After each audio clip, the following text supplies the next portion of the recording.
آدم علیہ السلام کے بچے جو ہوتے تھے روز ایک لڑکا ایک لڑکی، روزانہ حضرت حوا حاملہ ہوتی اور شام تک ان کو بچے ہو جائے، 2 بچے۔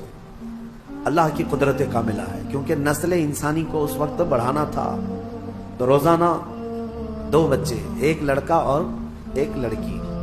پہلے دن پیدا ہوئے حابیل، اور اس کے بعد ان کے ساتھ جو پیدا ہوئی وہ اقلیمہ نام سے۔ دوسرے دن جو پیدا ہوئے وہ قابیل، اور اس کے ساتھ یہودا نام کی لڑکی پیدا ہوئی۔ اب قانون شریعت یہ تھا آدم علیہ السلام کی امت کا، امت کون ہے؟ ان کی اولاد ہی ہے۔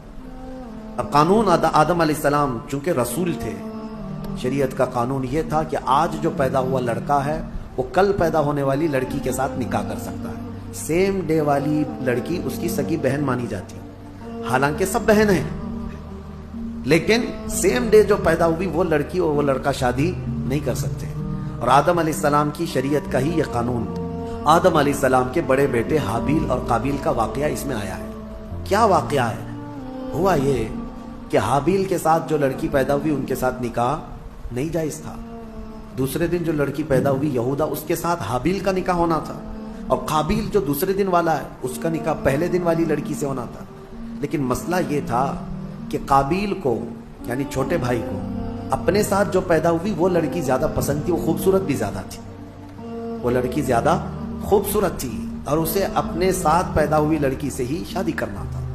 آدم علیہ السلام نے منع فرما دیا کہ اللہ کا حکم ہے تم اس سے نکاح نہیں کر سکتے، اس لیے کہ یہ تمہاری سگی بہن ہے۔ دنیا میں سب سے پہلا فتنہ عورت کی وجہ سے ہوا، سب سے پہلا فتنہ۔ دونوں بھائیوں میں شدید اختلاف پیدا ہو گیا۔ حابیل اور قابیل میں اتنا شدید اختلاف پیدا ہوا کہ ایک لڑکی سے نکاح کرنا ہے، شادی کرنا ہے۔ اس شادی کے چکر میں دونوں کا جھگڑا بھی ہوا، یہاں تک کہ آدم علیہ السلام نے حکم دیا دونوں کو ایک ایک قربانی کرو جانور، اور کھلے میدان میں لا کر کے اپنی اپنی قربانی رکھو۔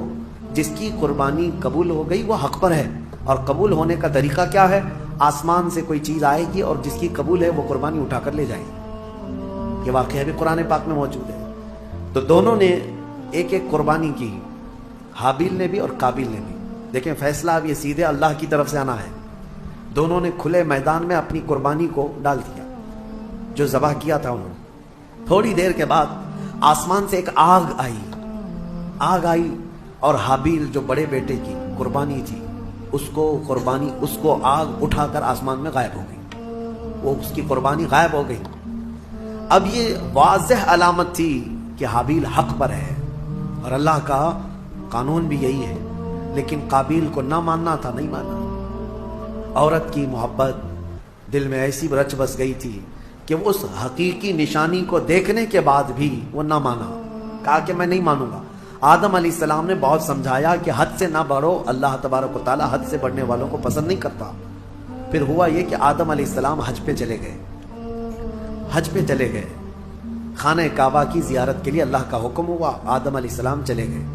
اب یہ واقعہ کہاں پیش آیا تھا، اس میں تاریخ میں الگ الگ باتیں آتی ہیں، لیکن بہت سارے علماء کا کہنا ہے کہ یہ واقعہ ہندوستان میں ہی پیش آیا تھا، کیونکہ آدم علیہ السلام کی سرزمین جو ہے، سب سے پہلے جو جنت سے آپ اترے سرندیپ پہاڑ جو سری لنکا پہ ہے، تاریخی روایات یہ بتاتی ہیں آدم علیہ السلام وہاں اتارے گئے تھے۔ سری لنکا کوئی الگ کنٹری نہیں تھی، وہ انڈیا میں ہندوستان میں تھا، اور اسی سے پتہ چلتا ہے کہ پورا ہندوستان ہمارے باپ کا ہے۔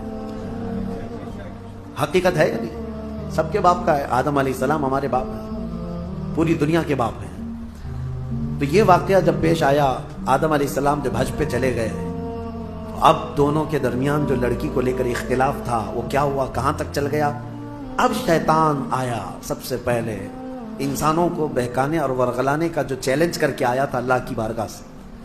اللہ تعالیٰ نے اس کو آدم علیہ السلام کو سجدہ نہ کرنے کی وجہ سے مردود کر دیا تھا، نکال دیا تھا، اور اس نے اللہ کو یہ چیلنج کیا تھا کہ آدم کی جتنی اولاد پیدا ہوگی سب کو میں گمراہ کروں گا، کبھی ان کے سامنے سے، کبھی بائیں سے، کبھی دائیں سے، کبھی پیچھے سے آ کر میں ان کو بہکاؤں گا، تیرے سیدھے راستے پر کسی کو چلنے نہیں دوں گا۔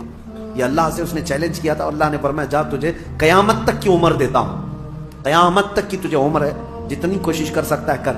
لیکن رب تعالیٰ نے فرمایا میرے کچھ مخلص بندے ایسے ہوں گے جن پر تیرا داؤ نہیں چل سکے گا۔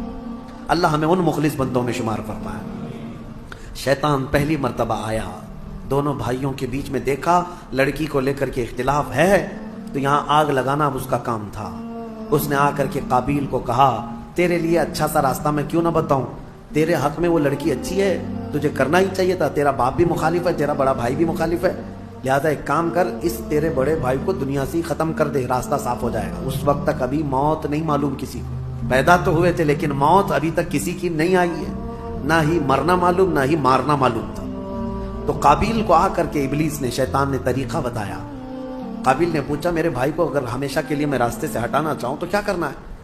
तो इबलीस ने एक बहुत बड़ा पत्थर उठा करके दिखाया, कहा कि इस तरह पत्थर उठाओ और उसके सर पर मार दो। तो हाबिल एक जगह पर बैठा हुआ था, उसे भी खबर नहीं थी कि भाई अपनी मौत का सबब बनता है। तो काबिल जो छोटा भाई था, लड़की के इश्क में जो पागल था, पत्थर उठाया और ले जाकर अपने बड़े भाई के सर पर पीछे से दे मारा। जैसे ही मारा तो वो सर फट गया और बड़े भाई का उसी जगह पर इंतकाल हुआ। दुनिया का पहला मर्डर है, दुनिया की पहली मौत और दुनिया का पहला कत्ल किसने किया? छोटे भाई ने बड़े भाई। किसके लिए किया वो भी पता है, औरत के लिए किया। हुआ ये कि कत्ल करने के बाद अब ये तक नहीं पता था उसको कि करना क्या इस लाश का।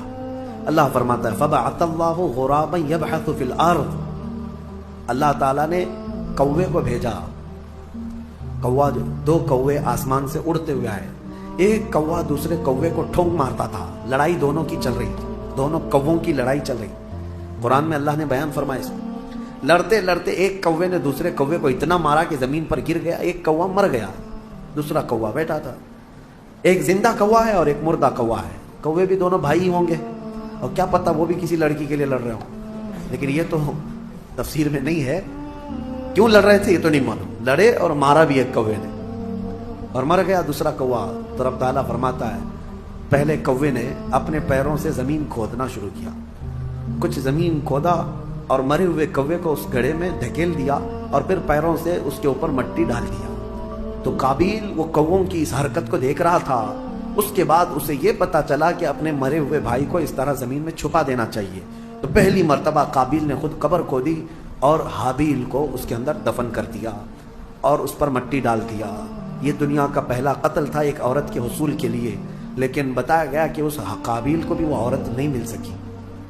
आदम अलैहिस्सलाम जब तशरीफ लाए तो शरीयत का हुक्म अदूली और पामाली करने की सजा दी गई उस शख्स को, काबिल को। औरत ना उसको मिली ना इसको मिली।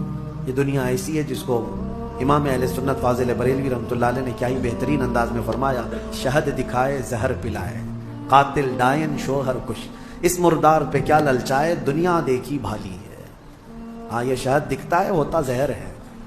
अब इसके बाद आयत जो आई है वो हमारे लिए सबसे बड़ी इबरत की आयत। रब ताला फरमाता है, मिन अजलि ज़ालिका कतबना अला बनी इसराईल, इसी वजह से अल्लाह फरमाता हमने ये लिख दिया कि जिसने किसी एक जान को कत्ल किया, एक जान को कत्ल किया, अल्लाह फरमाता है फकअन्नमा क़तल अन्नास जमीआ, गोया कि उसने पूरे इंसानों का कत्ल किया, पूरे इंसानों का कत्ल किया। वमन अहयाहा फकअन्नमा अहया अन्नास जमीआ, और जिसने किसी एक जान को बचाया गोया कि उसने पूरे इंसानों को बचाया।